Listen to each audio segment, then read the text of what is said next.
ஒரு படத்தில் இந்த பாடல்களுடைய சூழ்நிலைகள் அதெல்லாம் கரெக்டாக எழுதி வார்த்தைகள்லாம் கொடுத்ததுக்கப்புறம் வாணிஜராம் மாதிரி வருவாங்க, அவங்களுக்கு பாடி காமிப்பேன்.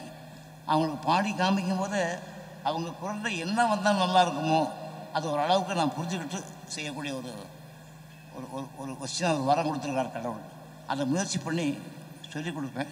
அதை அவங்க அற்புதமாக பாடி ஒருத்தரும் அப்படி தான், ஒரு சிங்கர்ஸும் அப்படி தான் அவங்களுக்கு தகுந்த மாதிரி மெட்டு போட்டு அந்த பாட்டுக்கு இன்னும் ஒரு பாட்டும் பாருங்கள், நீங்கள் இறக்கும் மனிதர்கள் இரவா பாடல் சொன்ன மாதிரி அந்த பாட்டுகள்லாம் இன்னும் நிற்க காரணம் எல்லாருமே டீம் ஒர்க் பண்ணுறதுனால தான் வருது. நமக்காக அந்த பல்லை திருமதி வாணிஜராம் அவர்கள் கேள்வியின் நாயகனே.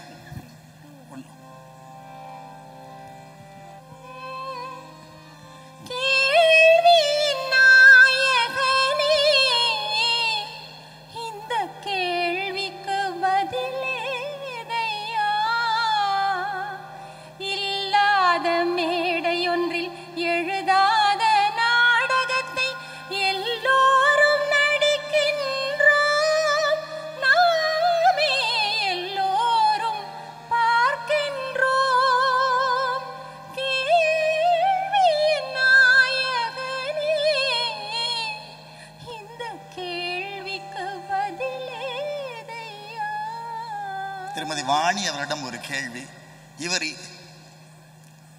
இவருடைய அந்த பாட்டு ஒரு அற்புதமான பாட்டியா?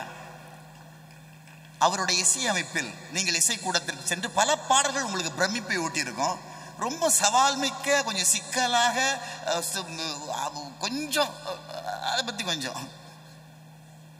அவர் போட்ட பாடல்கள் எல்லாமே சவாலாக அமைந்த பாடல்கள் தான். எதையும் விட்டு விட முடியாது. அவர் சொல்லி கொடுத்தாலே அது சவாலான பாடல் தான். எனக்கு நிறைய பாடல்கள் இருக்கு, ஏகப்பட்ட பாடல்கள் சொல்லணும், நேரம் போதாது.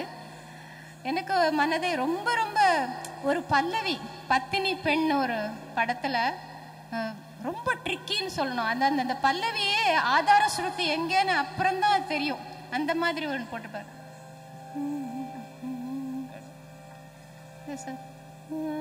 ஒரு ஸ்ருதி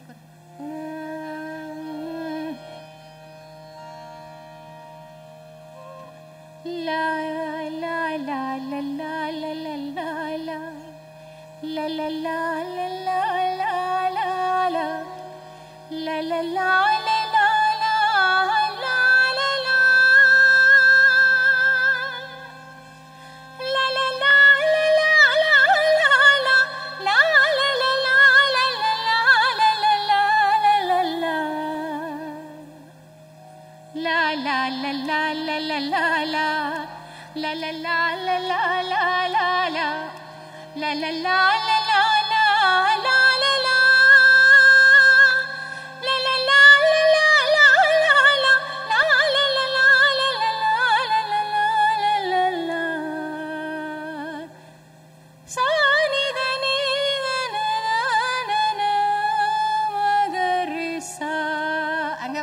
சஜ்ஜம் எங்க இருக்குன்னு தெரியும்.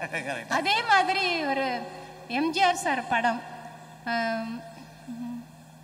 ஊருக்கு உழைப்பவன் நினைக்கிறேன், உயிர் ஓவியம்னு ஒரு பாட்டு போட்டார். அன்னைக்கு நான் வீட்டுக்கு வந்து என்னுடைய கணவர்கிட்ட சொல்லி அழுதுட்டேன், இந்த மாதிரி நான் ஒரு பிரெயின் பார்த்ததில்லை அப்படின்ட்டு. அது எப்படி போட்டிருந்தாருன்னா, இசை ஞானம் உள்ளவர்கள் எல்லோரும் ரொம்ப அனுபவிங்க, நான் சொல்லியே தீரணும். உயிரோவியம் உனக்காகத்தான், ஒரு பார்வையில் நமக்காகத்தான். கல்யாணியில் ஆரம்பிச்சு நிசகமபா மபா மகரி ரே மபனித பாமகமாக மதம மகரி ரே கரி வரிசா நிரிசரி நீ நிஷாதத்துல முடிச்சிருப்பார். அதை வந்து சா அந்த நிஷாதத்தை சஜ்ஜமமா பண்ணிட்டு பேக்ரவுண்ட் கொடுத்தார்.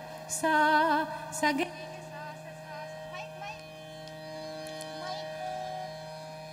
Hello mic. சா இந்த நிஷாதத்தை சஜ்ஜமமா பண்ணிப்பார். நிரிசரி நீ அப்படின்னு வந்தார்.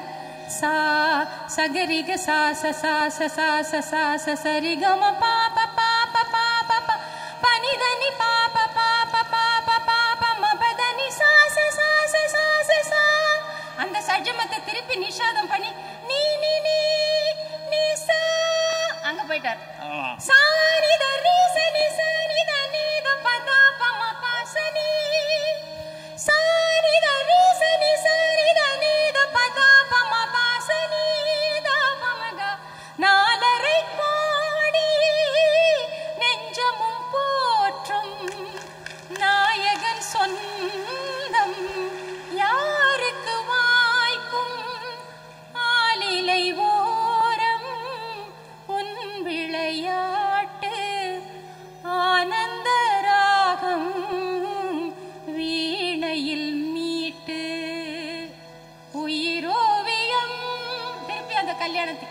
வந்துட்டார்.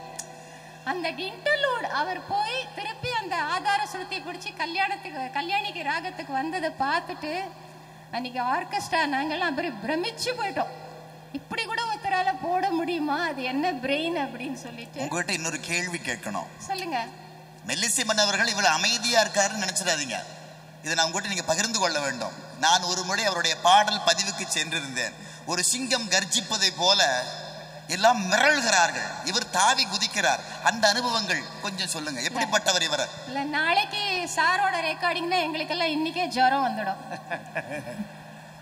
இன்னைக்கு சொல்றேன், நாளைக்கு காலையில 9 மணிக்கு அவர்கிட்ட பாடணும்னு ராத்திரியே எங்களுக்கெல்லாம் ஜுரம் வந்துடும். நாளைக்கு எப்படி போவோம், எப்படி பாடுவோம்? முக்கியமா சொன்னா ஏவிஎம் ஆர்ஆர்ல ரெக்கார்டிங் இருந்தா 9 மணிக்கு கால் ஷீட்னு சொன்னா சாரோட 5052 பிளாக் ஃபியட். சார் போறதுக்கு முன்னால நான் போயிடணும்னு பிரயத்தனப்படுவேன். ஆனா கோடம்பாக்கம் அந்த பிரிட்ஜ் மேல போச்சு எனக்கும் முன்னால சார் வண்டி போயிட்டு இருக்கோம். அதுதான் 9 அடிக்கு 5 நிமிஷம். நிறைய நாள் அவரே என்கிட்ட சிரிப்பாரு, என்னம்மா இன்னும் பெருக்க கூட இல்லை, அதுக்குள்ள நீங்களும் நானும் வந்துட்டோமே இங்க அப்படின்னு சொல்லுவார். 9 மணின்னா அவர் 8:55 அவர் வண்டி அங்க இருக்கும். அந்த மாதிரி ஒரு தொழில் பக்தி. தயாரிப்பாளர்கள், இயக்குனர்கள், உதவி இயக்குனர்கள், பாடலாசிரியர்கள், பாடகர்கள், வாத்திய இசை வல்லுநர்கள் எல்லோரையும் அப்படி ஒரு அனுசரிச்சு எல்லாருக்கும் என்னென்ன பிட்டு எப்படி கொடுக்கணும். சில சமயம் வந்து இயக்குனர்கள் வந்து மாத்தி மாத்தி மாத்தி கேட்பாங்க. எவ்வளவு விஷயம் கேட்டாலும் அவர் சளைக்காம போட்டு கொடுத்துட்டே இருப்பார். அப்புறம் எடிட் பண்ணச்சு பெரிய பல்லவியா இருக்கும், கொடுத்துடுவாங்க. அப்புறம் திடீர்னு அவங்களுக்கு பெரிய பல்லவின்னு தோணும். 14 லைன் இருக்கும். அதெல்லாம் சுருக்கி அப்புறம் திடீர்னு அது 8 லைன் ஆக்கி அப்படி வச்சுக்கலான்னு ஆன் த ஸ்பாட் திருப்பி 8 லைனுக்கு டியூன் போட்டு தருவார். எனக்கு இன்னொரு விஷயம் ஞாபகம் வருது. சார் ஒரு இந்திய கனவுன்னு வைரமுத்து சார் எழுதின ஒரு புது கவிதைக்கு நீங்க இசையமைச்சிங்க. அது வந்து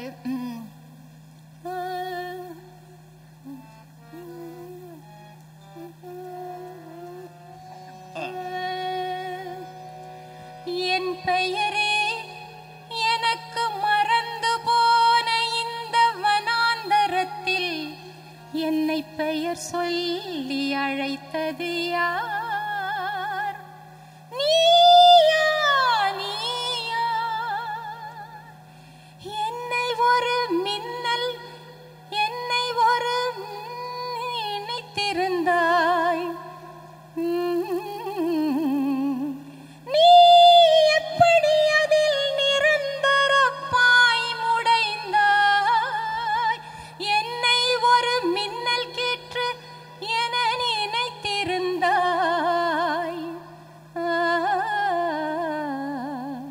நீ எப்படி அதில் நிரந்தரப்பாய் வார்த்தைகள் எனக்கு மறந்து போன இந்த வனாந்தரத்தில் என்னை பெயர் சொல்லி அழைத்தது யார்? நீயா நீயா. ரொம்ப அது சந்தத்துல ரொம்ப வராது, புது கவிதை. அது அவ்வளோ அழகா. அதே மாதிரி தான் அந்த இன்னொரு பாலச்சந்தர் சார் படத்துக்கும் வாலி சார் எழுதின ஒரு சின்ன இது, கொசுவே உனக்கு கோடி நமஸ்காரம், வீட்டுக்குள் பறக்கும் விமானமே, என் மாமியார் மேனி என்ன உனக்கு மீனம்பாக்கமோ அப்படின்னு.